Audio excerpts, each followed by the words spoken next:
ये कांग्रेस की एक एक क्या इकलौती एक प्रवक्ता हैं, ये सुप्रिया, जो इनकी आईटी हेड भी है शायद। तो इन्होंने बड़े गर्व के साथ एक क्वेश्चन किया है कि 360 किलो आरडीएक्स फरीदाबाद तक आ कैसे गया, हमारी देश की सेना है या हमारे जो सुरक्षाकर्मी हैं वो क्या कर रहे थे।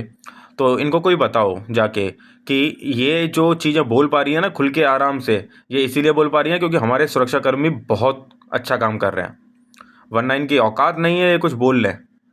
और दूसरा, वो लोग जो इनको सपोर्ट करते हैं इनके लिए पागल हुए जा रहे हैं कि हमारा नेता कैसा हो, राहुल गांधी जैसा हो।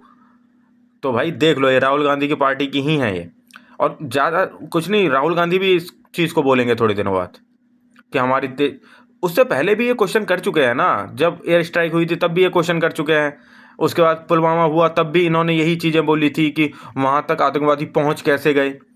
तो भाई इसका आंसर सिर्फ एक ही है, तुम जैसे गद्दारों की वजह से पहुंचते हैं। और ये जो आरडीएक्स और ये सब चीज़ें आती हैं ना, तुम जैसे गद्दारों की वजह से ही आ रही हैं, और कोई इसका कोई दूसरा रीज़न नहीं है।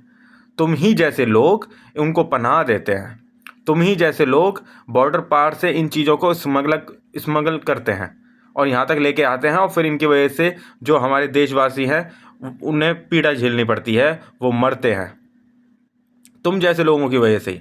और तुम जैसों में ये सुप्रिया जी, राहुल गांधी जी, या जो भी ये कांग्रेस के लीडर्स हैं मैक्सिमम, ये सारे ऐसे ही हैं। ये जब इनकी सरकार हुआ करती थी तब तो खुलेआम बम धमाके होते थे, चाहे मुंबई ले लो, चाहे दिल्ली ले लो, चाहे कोलकाता ले लो, कहीं भी ले लो, हर जगह, चेन्नई, हमेशा खुल के होते थे। और उसकी होती क्या थी, सिर्फ निंदा, कि हाँ हम निंदा करते हैं, हम निंदा करते हैं।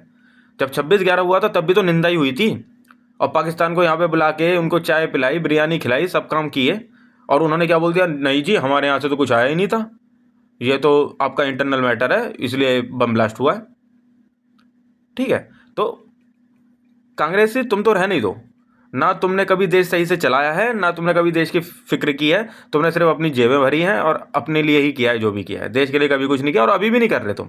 अपोजिशन में रहने के बाद भी तुम सही चीज़ों को ही गलत बताते हो, और जो गलत है वो तो गलत है ही, उनको तो छोड़ो। तो ये सुप्रिया जी का जो बयान है, अगर ये सुप्रिया जी किसी को मिले तो इनसे क्वेश्चन करना, ये जो खुले में आराम से ये बोल पाती हो इतना, किस वजह से बोल पा रही हो। और अगर वो बोले ना हमें कॉन्स्टिट्यूशन ने पावर दी है, तो कॉन्स्टिट्यूशन को कौन बचा के रख रहा है अब तक, उनसे पूछना ये चीज़ है। कौन है जो कॉन्स्टिट्यूशन को बचा के रख रहा है, कौन है जो आपकी सुरक्षा में है, उन्हीं के ऊपर आप क्वेश्चन कर रही हो। निहायती निकम्मे लोग।